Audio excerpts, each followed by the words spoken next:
Hi,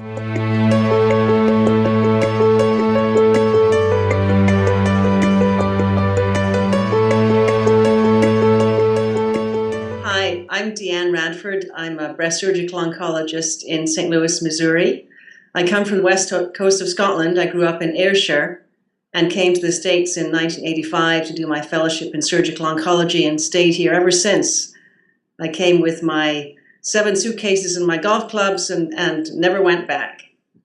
I'm also doing a fellowship in integrative medicine with Andrew Weil through the University of Arizona. And I'm a creative writer, and I'm working on an essay collection about the rather quirky sayings of my mother. My favorite disruptive hero is Professor Sir Thomas Symington. He grew up in Ayrshire, as I did, also in a small town. He grew up in Muirkirk, and I grew up in Troon. And he was a physician who went to medical school in Glasgow, as I did. He was one of the major anatomists and pathologists of the 20th century, but had a profound interest in the training of young people. It was he who suggested that I actually come to the States to do my fellowship in surgical oncology.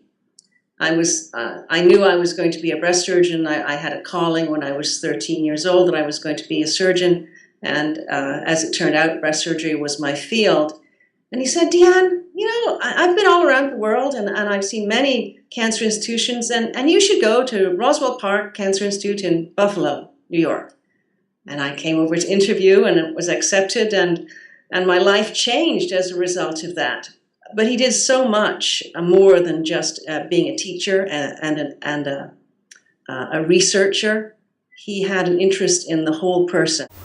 My favorite disruptive change actually was a lecture that I heard when I was a medical student in Glasgow.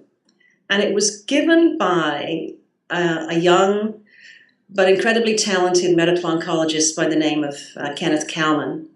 And he talked about touch in patient-physician communication.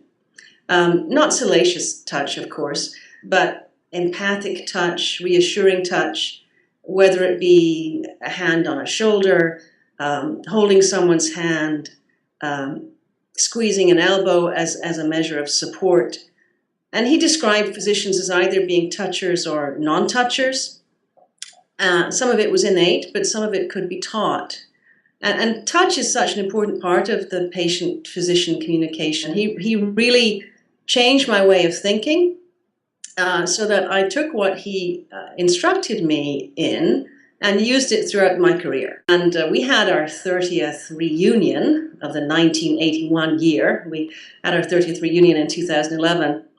And he was there and again lectured to us because he was our honorary president for the entire class.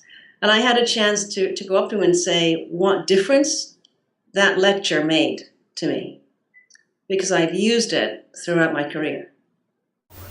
The disruptive change I'm currently struggling with is time management. I'm doing a fellowship in integrative medicine, which is a rather unusual thing for a breast surgeon to be doing. But I'm doing it because I have an interest in the wholeness of care, in bringing healthcare back to healing rather than a sense of disease. It's a 2-year program through the University of Arizona, and it does require a lot of study, and I'm really enjoying it. So there's nothing that's bad about the fellowship. It's all good. The issue is getting everything into 24 hours in a day, and in terms of having a busy practice and self-care, incorporating meditation into my lifestyle, continuing to exercise, all those lifestyle things that keep one healthy. But the issue of trying to get it all done is something that everyone, I think, struggles with, and one has to find a sense of balance. And balance is totally key.